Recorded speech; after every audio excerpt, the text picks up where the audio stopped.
16-18. France Bleu Drôme Ardèche.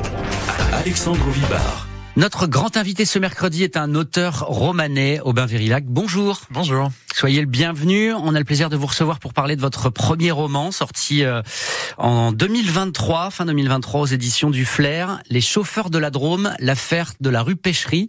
C'est une histoire vraie, bien connue dans la région. Les forfaits d'une bande de brigands et d'assassins pendant 3 ans dans la région de Valence et Romans au début du XXe siècle. Des crimes qui ont contribué à pousser le Premier ministre d'alors, président du Conseil, on disait, Georges Clémenceau, a créé les Brigades du Tigre pour enrayer la criminalité qui sévissait un petit peu partout en France. Aubin, les chauffeurs, ce ne sont pas des conducteurs d'estafettes ou de voitures, mais des brigands qui n'hésitaient pas à recourir à la torture pour extorquer de l'argent. C'est là d'où vient leur nom, leur surnom. Tout à fait. Les chauffeurs qui ont en effet, comme vous l'avez dit, qui ont bien existé et qui, dans ce début du XXe siècle, pour faire avouer notamment les fermiers qui vivaient dans des endroits un peu reculés et qui évidemment n'allaient pas déposer leur petite épargne à la banque, pour leur faire avouer la cachette de leur magot, eh bien passer leurs pieds sur les braises dans le fourneau pour enfin leur faire avouer cette cachette. Vous le décrivez, hein, il y a une scène comme ça dans votre roman, d'ailleurs dans les premiers chapitres. Et puis certains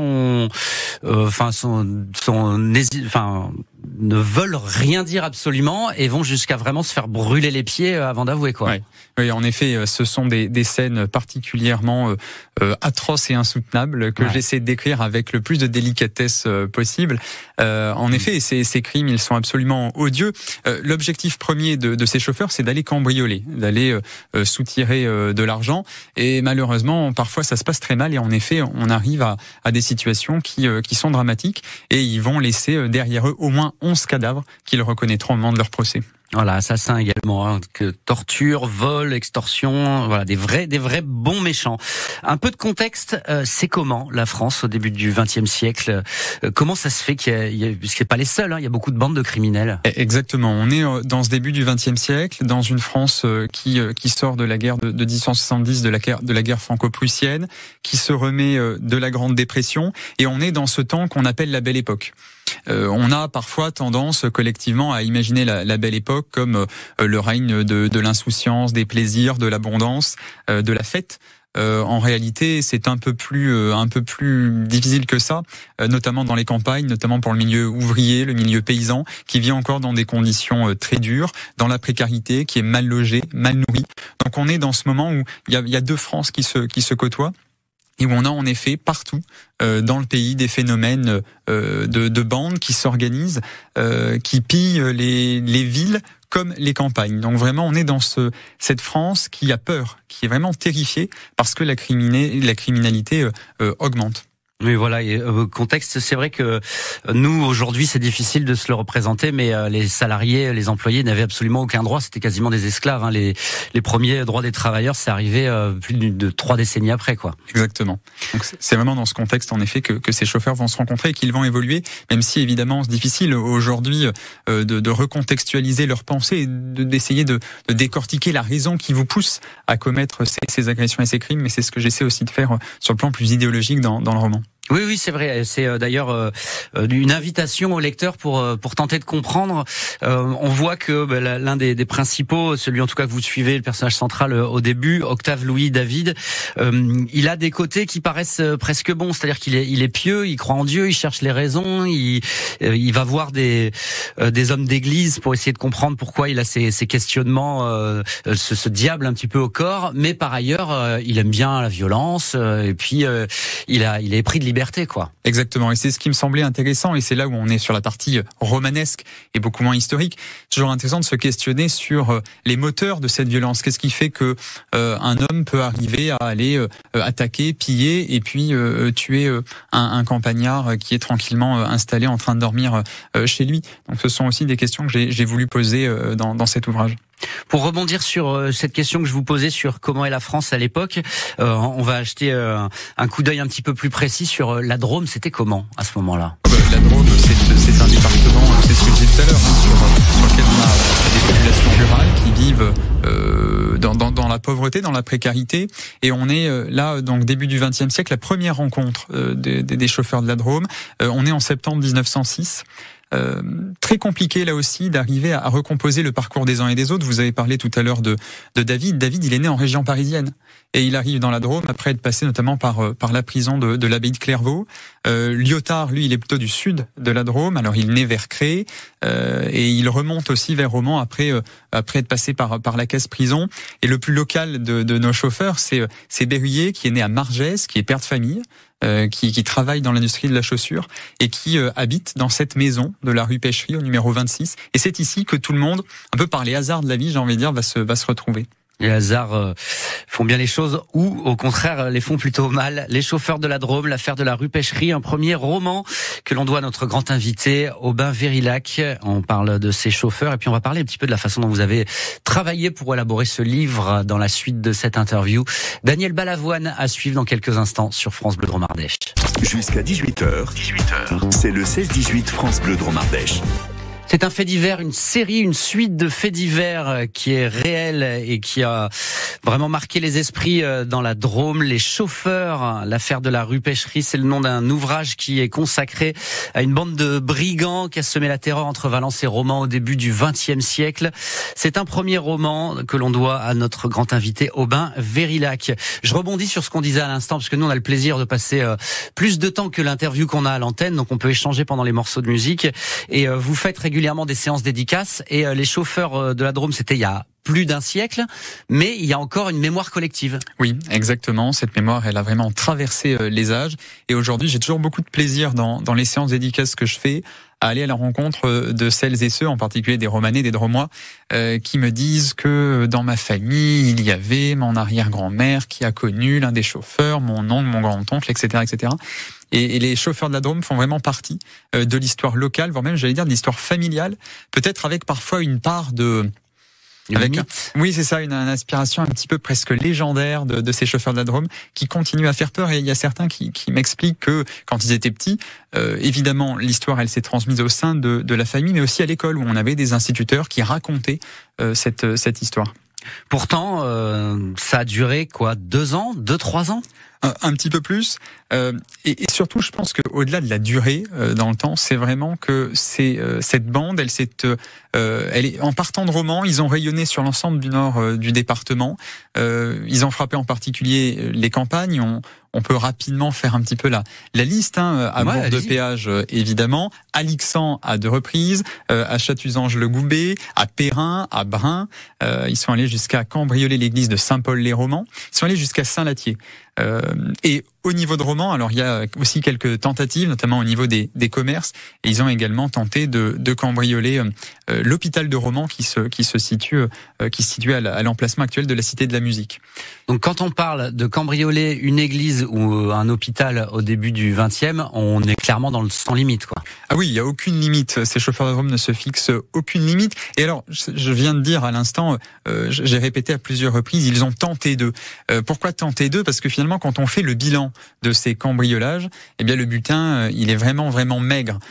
Quelques poules, quelques vivres, quelques chemises, quelques francs par-ci par-là, mais rien d'extraordinaire à l'arrivée.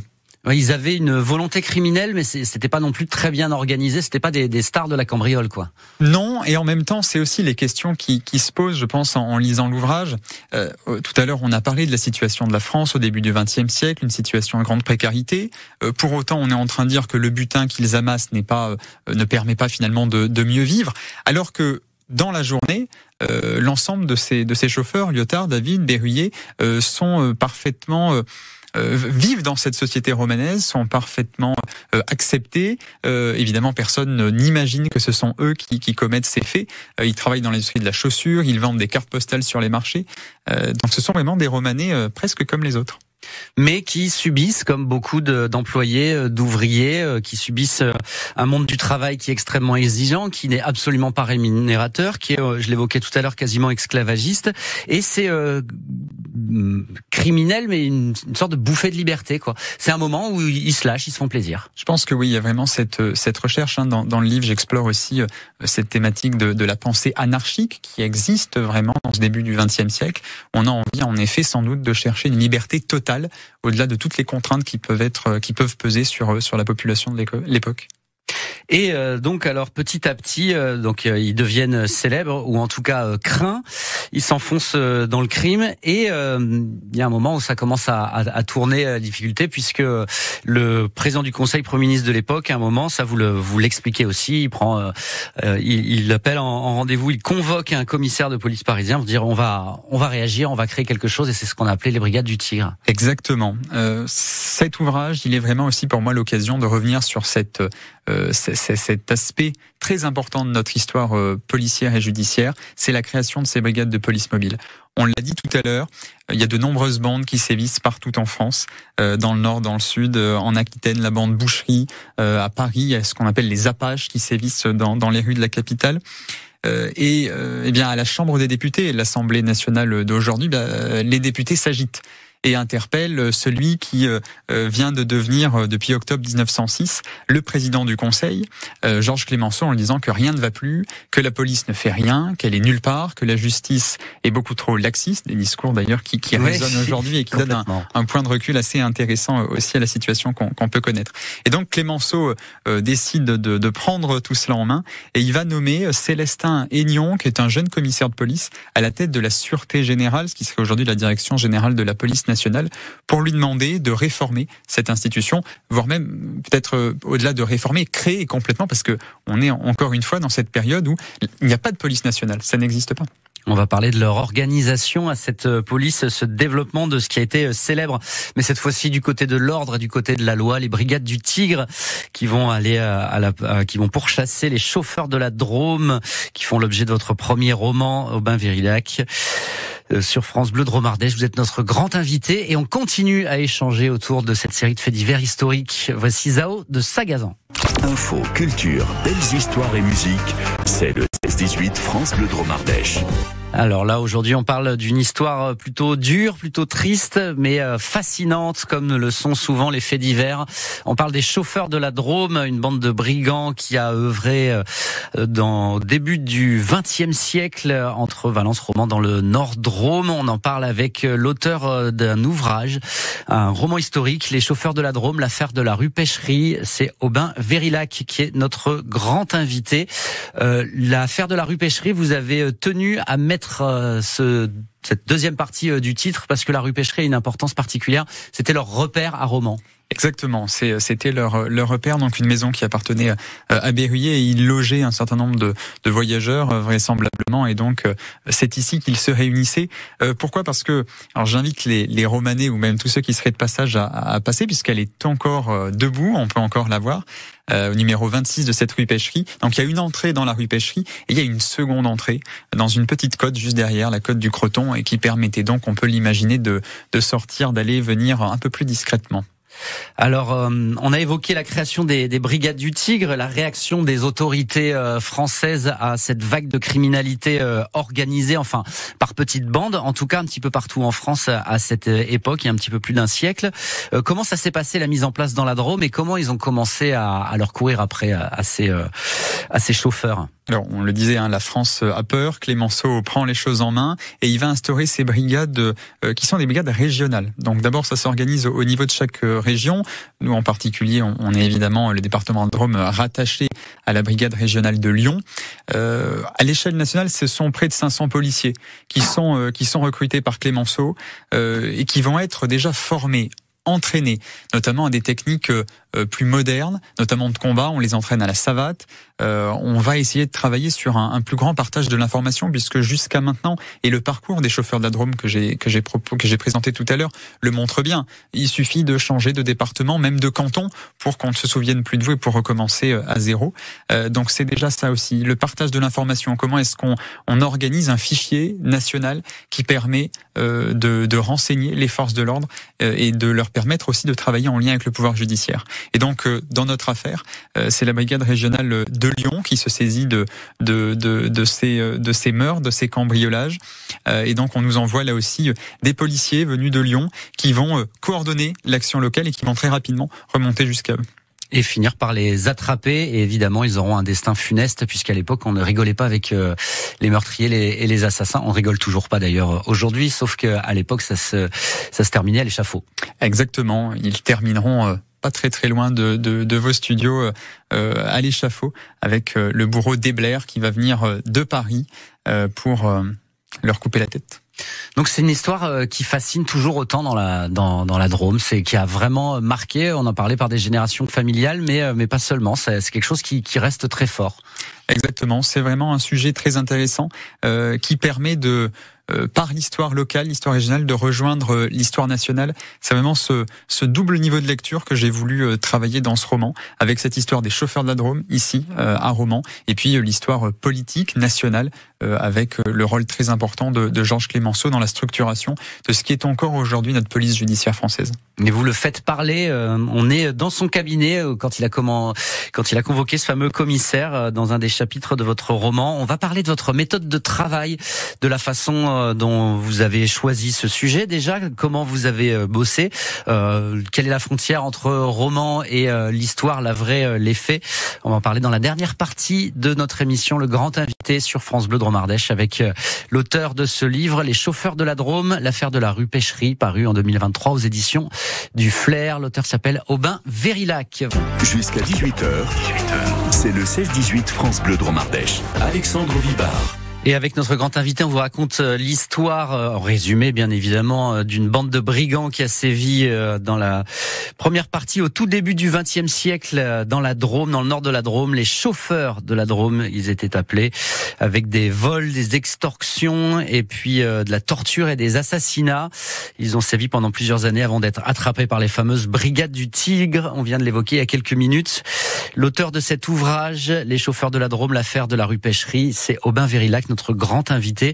Aubin, comment vous avez eu vent de cette histoire et pourquoi vous avez décidé d'y consacrer votre premier roman ? Alors, moi j'ai un intérêt tout particulier pour l'histoire, pour le patrimoine. Donc cette histoire, j'en avais déjà entendu un petit peu parler. Et il se trouve que tous les jours, en allant au travail à Romans, je passe par la rue Pêcherie. Et je passe devant cette maison des chauffeurs.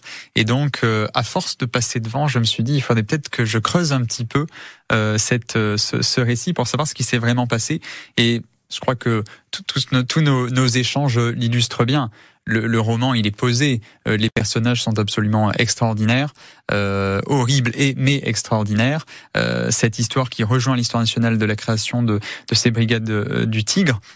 Le récit était déjà tout trouvé et je me suis dit que ça ferait un roman formidable. Et c'était une bonne idée effectivement. De là, quel a été votre parti pris ? Roman, récit, comment articuler ça ? Quand j'ai approfondi ce sujet, je me suis rendu compte quand même qu'il y avait des manques dans cette histoire. On a parlé tout à l'heure de ces récits qui se sont transmis dans les familles et qui comportent aussi une part de folklore, j'allais dire. On a aussi dans la presse des témoignages qui ne sont pas toujours concordants sur l'origine des chauffeurs, pourquoi est-ce qu'ils se sont retrouvés là, comment est-ce qu'ils se sont rencontrés. Donc il a fallu aussi, j'allais dire, raccommoder l'histoire par un petit peu de fiction. C'est ce que j'ai cherché à faire. Donc tout ce qui concerne les crimes de ces chauffeurs, tout cela c'est de la vérité historique. Et puis le récit plus personnel de leur vie, là on est plutôt sur de la fiction. Vous avez fait un gros travail de recherche, d'enquête. Quelles ont été vos sources ? Comment vous avez travaillé ? Oui, évidemment, sur un roman historique, il faut forcément s'appuyer sur des sources d'histoire locale déjà, avec les archives municipales, départementales, qui regorgent notamment de photographies sur notamment le moment du procès des chauffeurs qui a eu lieu ici à Valence. Et puis un autre support très intéressant, c'est celui des cartes postales, parce que j'ai souhaité construire ce roman comme une visite, comme une déambulation dans le roman du début du XXe siècle, et pour retrouver les noms de commerces, les noms de rues, les noms de places.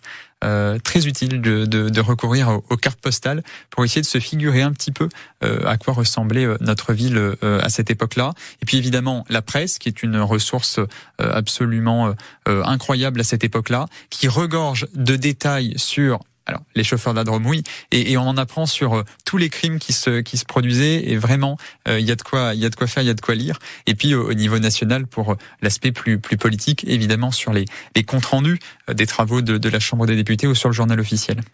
3 ans de travail ? Oui, 3 ans de travail. Alors l'écriture, on connaît quelques aléas. Des fois, on va écrire abondamment pendant plusieurs semaines, et puis parfois pendant 1 ou 2 mois, plus rien. On attend, on y revient. Donc c'est aussi comme cela que ça se construit. Et l'écriture, ça a été comment justement? Parce qu'un premier roman, on découvre, c'est quand même un récit qui fait 150 pages, ça fait beaucoup de matière. Ça a été comment pour vous? C'est un travail long, rigoureux, je dirais. J'ai parlé tout à l'heure d'aller-retour. Je crois que c'est vraiment ça qui caractérise ma méthode de travail. On écrit une première version. C'est courte, c'est condensé. Et puis petit à petit, on vient l'amplifier, la faire gonfler, enfler, avec des ajouts issus du résultat des recherches. Parfois aussi, on supprime. On recommence parce qu'on se rend compte que la piste qu'on avait imaginée ne conduit pas à la réalité, donc il faut revenir un petit peu en arrière. Donc c'est un travail de patience. Donc là, vous parlez de la structure, on a évoqué le fond aussi avec les archives et puis raccommoder la réalité avec un petit peu de roman. Et il y a le style aussi, on sent que vous avez particulièrement travaillé, il y a un petit peu d'ironie et puis j'ai le sentiment, la recherche d'un vocabulaire qui va être et d'un style qui va être un peu plus classique. Exactement, oui, j'ai voulu que le vocabulaire employé puisse finalement coller un petit peu au contexte historique et qu'on retrouve et qu'on découvre toujours, parce que ça fait partie d'une constante dans ma production littéraire, parce que j'ai commencé notamment par la poésie, sur l'exploitation de cette langue française qui est immensément riche. Et on s'amuse à vous lire, c'est très prenant puisque vous l'avez dit vous-même, la matière est extraordinaire. Leur vie est un roman. C'est eux qui ont fait le plus gros travail en elle-même. Ouais, quand même. C'est un joli travail que vous avez fait puisque vous rendez cette histoire lisible et puis surtout, elle a une trame qu'on peut suivre en tant que lecteur. Et puis, oui, il y a cette ironie dont je parlais et ce style qui est classique mais qui se lit très bien. En tout cas, moi, c'est fait partie des styles que j'apprécie. Donc, je recommande chaudement ce roman, Les chauffeurs de la Drôme, l'affaire de la rue Pêcherie, Paris, paru en septembre 2023 aux éditions du Flair, Aubin-Virillac. Merci, j'ai cru comprendre, on garde le secret, mais que vous étiez en train de travailler sur un autre sujet, peut-être local. Oui, on est toujours en réflexion et l'histoire locale ne manque pas de ressources et de personnages assez intéressants. Eh ben, écoutez, vous nous tenez au courant, on sera ravis de vous inviter de nouveau pour parler de vos prochaines productions littéraires. Info, culture, belles histoires et musique, 16h-19h sur France Bleu Drôme Ardèche.